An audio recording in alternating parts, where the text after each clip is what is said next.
उत्तर प्रदेश के मुख्यमंत्री योगी आदित्यनाथ बाढ़ क्षेत्र का मुआयना करने के लिए आज लखीमपुर पहुंचे, जहां पर उनका उड़न खटोला शारदा नगर पहुंचा। उन्होंने सबसे पहले बैराज का निरीक्षण कर आवश्यक दिशा निर्देश दिए। इसके बाद उन्होंने बाढ़ प्रभावित इलाकों का हवाई सर्वेक्षण किया। इसके बाद वापस आकर उन्होंने एक प्रेस वार्ता की। इसमें उन्होंने कहा कि जुलाई के पहले सप्ताह में ही भारी बारिश के कारण 133 गांव बाढ़ प्रभावित थे।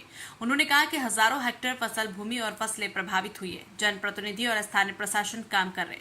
उन्होंने कहा कि शारदा बैराज तथा अन्य क्षेत्रों के निकट समय रहते बाढ़ से सावधानी बरतने से जान माल की बड़ी हानि को टाला जा सका। आपको विधायकों एवं जनप्रतिनिधियों के समय पर किए गए प्रयासों से एक बड़ी आबादी को बाढ़ से बचाया जा सका। मुख्यमंत्री ने कहा कि नेपाल और उत्तराखंड में भारी मात्रा में पानी छोड़े जाने के कारण नदियों का जलस्तर काफी बढ़ गया, जिसके कारण जुलाई के पहले हफ्ते में ही बाढ़ का सामना करना पड़ रहा है। उन्होंने कहा कि यहां एनडीआरएफ, एसडीआरएफ, पीएसयू की खाद्य इकाइयां तैनात की गई है। स्थानीय गोताखोर भी तैनात किए गए हैं। प्रत्येक ग्राम पंचायत में नाव की व्यवस्था करने के निर्देश भी दिए गए। यहां 38 बांध चौकी स्थापित की गई है। फिलहाल राज्य के 12 जिले बाढ़ प्रभावित है। इन सभी जिलों में बचाव एवं राहत कार्य युद्ध स्तर पर जारी है।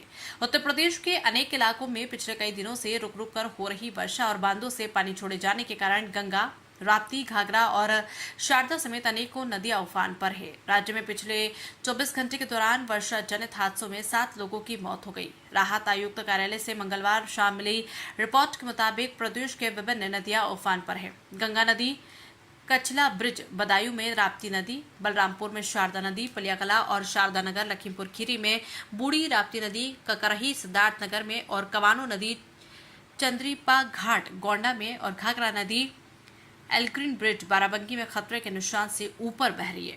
लखीमपुर खीरी में शारदा और घाघरा नदी अपने रौद्र रूप में बहकर तबाही मचा रही है। देखिए हमारी मीडिया टीम की स्पेशल रिपोर्ट।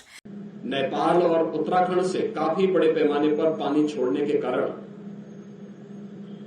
नदी में जलस्तर काफी वृद्धि हो गई थी, जिसके कारण जुलाई के प्रथम सप्ताह में ही बाढ़ की इस विभीषिका से जूझना पड़ रहा है। बचाव के लिए हम लोगों ने एनडीआरएफ, एसडीआरएफ, पीएससी की फ्लड यूनिट, इन सबको तो लगाया ही है। स्थानीय गोताखोर भी हैं। हर ग्राम पंचायत में नौकाओं की व्यवस्था के लिए भी कहा गया है। बाढ़ चौकियां भी यहां पर 38 बाढ़ चौकियां भी स्थापित की गई हैं। बाढ़ से 12 जनपद वर्तमान में प्रदेश के प्रभावित हैं और इन 12 जनपदों में राहत और बचाव के कार्य युद्ध स्तर पर चलाए जा रहे हैं। और मैं आज स्वयं भी पीलीभीत और लखीमपुर जनपद का दौरा करने के लिए आया हूं। जनपद लखीमपुर में लगभग 1 लाख की आबादी बाढ़ से प्रभावित है और इसमें हम लोगों ने यहां पर अभी तक यद्यपि कोई जनहानि और धनहानि हुई है, लेकिन जनहानि नहीं हुई है, पशुहानि नहीं होने के समाचार अभी देखने को मिले हैं।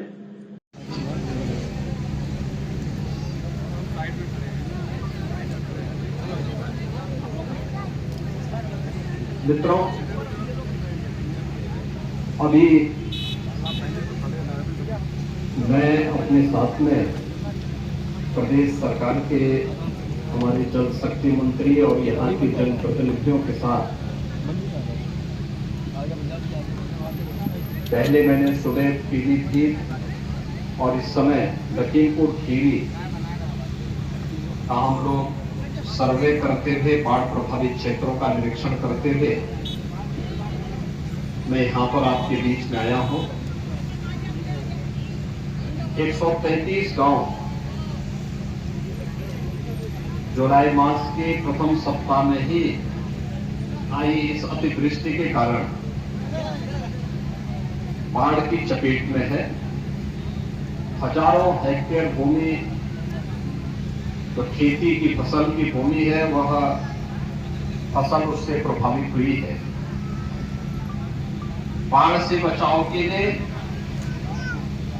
जनप्रतिनिधिगण और स्थानीय प्रशासन यहां पर अभी से पूरी तैयारी के साथ लगा हुआ है।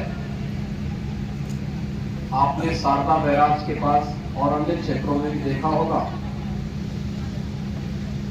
कि समय पर बाढ़ बचाव के उपाय करने के कारण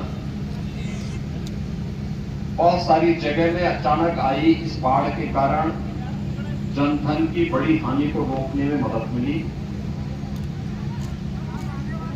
आपके जो विधायकगण हैं, जनप्रतिनिधिगण हैं, इनके द्वारा जो प्रयास समय पे किया गया था, आज उसका परिणाम है कि बड़ी आबादी को हम लोगों ने इससे बचाने में मदद की। लेकिन नेपाल और उत्तराखंड से काफी बड़े पैमाने पर पानी छोड़ने के कारण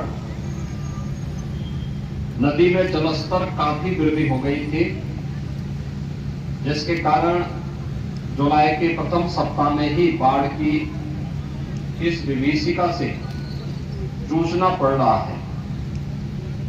बचाव के लिए हम लोगों ने एनडीआरएफ, एसडीआरएफ, पीएससी की फ्लड यूनिट, इन सबको तो लगाया ही है। स्थानीय गोताखोर भी हैं। हर ग्राम पंचायत में नौकाओं की व्यवस्था के लिए भी कहा गया है।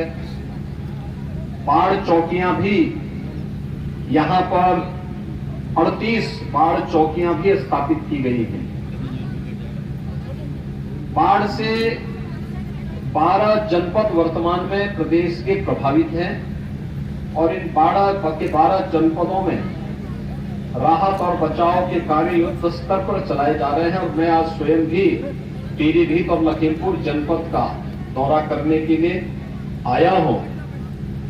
जनपद लखीमपुर में लगभग 1 लाख की आबादी बाढ़ से प्रभावित है और इसमें हम लोगों ने यहां पर अभी तक यद्यपि कोई जनहानि और धनहानि हुई है, लेकिन जनहानि नहीं हुई है, पशुहानि नहीं होने के समाचार अभी देखने को मिले हैं। लेकिन साथ साथ प्रशासन को पहले से इस बात की हिदायत दी गई है, इस सीजन में बरसात में जल जमाव के कारण सांप के काटने से, बिच्छू के काटने से या जंगली जानवरों के काटने की शिकायतें आती हैं। इसके लिए एंटी स्नेक वेनम यानी सांप के काटने का इंजेक्शन और कुत्तों के काटने या जंगली जानवरों के काटने पर एंटी रेबीज का जो वैक्सीन होता है, ये सीएससी स्तर पर उपलब्ध करवाने की व्यवस्था हो। पीड़ित परिवारों के लिए, जो भी परिवार बाढ़ की चपेट में आया है, ये व्यवस्था की गई है कि उन्हें पर्याप्त मात्रा में राहत सामग्री मिले, जिसमें लाई है 5 किलो, भुना चना है 2 किलो, 1 किलो गुड़, बिस्किट है 10 पैकेट, माचिस, मोमबत्ती, नहाने के साबुन, एक 20 लीटर का जैरकिन पेयजल के लिए, क्योंकि अगर बरसात का पानी कोई पिएगा तो उससे नुकसान हो सकता है। स्वच्छ पानी उसको मिल सके, इसके लिए क्लोरीन की गोलियां डालने की व्यवस्था, अन्य प्रकार के उपाय भी किए जा रहे हैं। तिरपाल के साथ साथ 10 किलो आटा, 10 किलो चावल, 2 किलो अरहर की दाल, 10 किलो आलू, हल्दी, मिर्च मसाला, 1 लीटर सरसों का तेल और नमक के साथ साथ जहां घरों के अंदर पानी घुस गया वहां लंच पैकेट उपलब्ध करवाने के भी निर्देश दिए गए हैं। जनप्रतिनिधिगण लगातार प्रशासन का सहयोग करते हुए, जो माननीय विधायकगण हैं, वे सभी प्रशासन का सहयोग कर रहे हैं और प्रशासन एनडीआरएफ, एसडीआरएफ, पीएससी की फ्लड यूनिट, पुलिस आदि की मदद से, स्वयंसेवी संस्थाओं की मदद से प्रभावित परिवारों पर राहत और बचाव के कार्यों को आगे बढ़ाने के लिए पूरी प्रतिबद्धता के साथ कार्य करेगी। मैंने प्रशासन से भी और जनप्रतिनिधियों से भी प्रस्ताव मांगे हैं कि जो लोग नदी और तटबंध के बीच में हैं, हर बार बाढ़ की चपेट में आएंगे। अगर वे अपनी सहमति देंगे तो हम उनको सुरक्षित स्थानों पर बसाने की व्यवस्था करेंगे।